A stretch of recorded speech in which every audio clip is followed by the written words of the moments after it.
Hi hello friends, ಎಲ್ಲ ಹೇಗಿದ್ದೀರಾ? I hope ಎಲ್ಲ ಚೆನ್ನಾಗಿದ್ದೀರಾ ಅಂತ ಭಾವಿಸ್ತೀನಿ. ನಾನು ಗೀತಾ. ಇವತ್ತು ಪೂರಿ ಜೊತೆ ಚನ್ನ ಮಸಾಲ ಫಟಾಫಟ್ ಅಂತ ಹೇಗೆ ಮಾಡೋದು ಅನ್ನೋದನ್ನು ತೋರಿಸ್ಕೊಡ್ತಾ ಇದ್ದೀನಿ. ಬನ್ನಿ ನೋಡ್ಕೊಬರೋಣ. ಮೊದಲಿಗೆ ಬಾಣಲೆ ಬಿಸಿ ಇಟ್ಕೊಂಡು ಅದಕ್ಕೆ ಸ್ವಲ್ಪ ಎಣ್ಣೆ ಹಾಕ್ಕೊಂಡಿದ್ದೀನಿ. ಈಗ ಒಗ್ಗರಣೆ ಮಾಡ್ಕೊಳ್ತಾ ಇದ್ದೀನಿ. ಸ್ವಲ್ಪ ಸಾಸಿವೆ, ಕರಿಬೇವಿನ ಸೊಪ್ಪು, ಈರುಳ್ಳಿ, ಟೊಮೆಟೊ ಮತ್ತು ಕೊತ್ತಂಬರಿ ಸ್ವಲ್ಪ ತಗೊಂಡಿದ್ದೀನಿ. ಇದನ್ನೆಲ್ಲ ಒಟ್ಟಿಗೆ ಹಾಕ್ಕೊಂಡು ಫ್ರೈ ಮಾಡ್ಕೊಳ್ತಾ ಇದ್ದೀನಿ. ನೋಡಿ ಹೀಗೆ.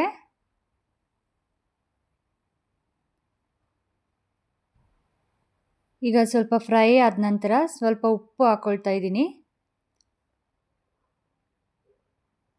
ಉಪ್ಪು ಮತ್ತು ಅರಿಶಿನ ಪುಡಿ ಹಾಕ್ಕೊಳ್ತೀನಿ.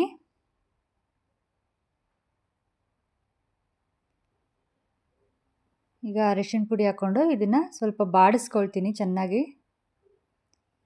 ಈಗ 1 ಸ್ಪೂನ್ ಖಾರದ ಪುಡಿ, ಗರಂ ಮಸಾಲೆ ಪೌಡರ್ ಅರ್ಧ ಸ್ಪೂನ್, ಮಸಾಲೆ ಪೌಡರ್ 1 ಸ್ಪೂನ್ ಹಾಕ್ಕೊಂಡು ಚೆನ್ನಾಗಿ ಮಿಕ್ಸ್ ಮಾಡ್ಕೊಳ್ತೀನಿ. ಇದಕ್ಕೆ ನಾನು 250 ಗ್ರಾಮ್ ಕಡಲೆಕಾಳನ್ನು 1 ನೈಟ್ ಫುಲ್ಲು ನೆನೆ ಇಟ್ಟು ಬೆಳಗ್ಗೆ ಬೇಯಿಸ್ಕೊಂಡು ಉಪ್ಪಾಕಿ ಬೇಯಿಸ್ಕೊಂಡು ಇಟ್ಕೊಂಡಿದ್ದೀನಿ. ನೋಡಿ, ಇದು ಬೆಂದಿರೋ ಕಡಲೆಕಾಳು. ಈಗ ನಾನು ಇದನ್ನು ನೀರು ಸಮೇತ ಇದಕ್ಕೆ ಹಾಕ್ಕೊಳ್ತಾ ಇದ್ದೀನಿ.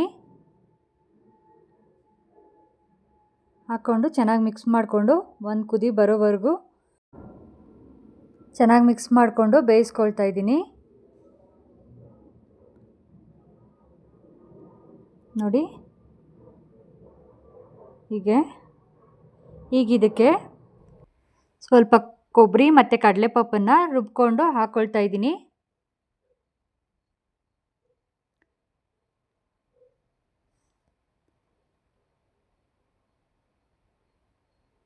ಈಗ ಸ್ವಲ್ಪ ನೀರು ಸೇರಿಸ್ಕೊಂಡು ಮಿಕ್ಸ್ ಮಾಡ್ಕೊಳ್ತೀನಿ.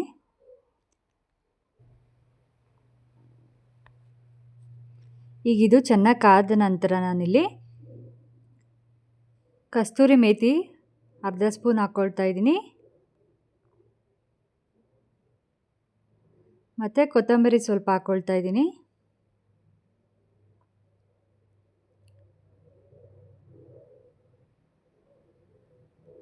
ಈಗ ಇದು ಚೆನ್ನಾಗಿ ಕುದಿ ಬಂದು ಚೆನ್ನಾಗಿ ಕಾಯಿಸಿದಷ್ಟು ಟೇಸ್ಟು ತುಂಬ ಚೆನ್ನಾಗಿ ಬರುತ್ತೆ.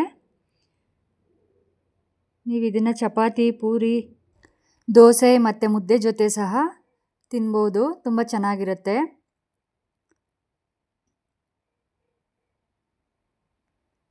ಒಳ್ಳೆ ಚಿಕನ್ ಸಾಂಬಾರ್ ಫ್ಲೇವರ್ ಬರ್ತಾ ಇದೆ. ನೋಡಲಿಕ್ಕೂ ಅಷ್ಟೇ ತುಂಬ ಚೆನ್ನಾಗಿ ಕಾಣಿಸ್ತಾ ಇದೆ. ನೋಡಿ ಹೀಗೆ ಫಟಾಫಟ್ ಚನ್ನ ಮಸಾಲ ರೆಡಿ ಆಗಿಬಿಡ್ತು. ಈಗ ನಾನು ಇದನ್ನು ಆಫ್ ಮಾಡಿಕೊಂಡು ಸರ್ವ್ ಮಾಡ್ಕೊಳ್ತಾ ಇದ್ದೀನಿ. ನಮ್ಮ ಚನ್ನ ಮಸಾಲ ಪೂರಿ ಜೊತೆ ಲಾಸ್ಟಲ್ಲಿ ಹೀಗಿದೆ. ಯಾರಿಗೆಲ್ಲ ಇಷ್ಟ ಆಯಿತು ಲೈಕ್ ಮಾಡಿ, ಶೇರ್ ಮಾಡಿ, ಸಬ್ಸ್ಕ್ರೈಬ್ ಆಗಿ ಅಂತ ಹೇಳ್ತಾ ನನ್ನ ಇವತ್ತಿನ ವ್ಲಾಗ್ ಇದಾಗಿತ್ತು.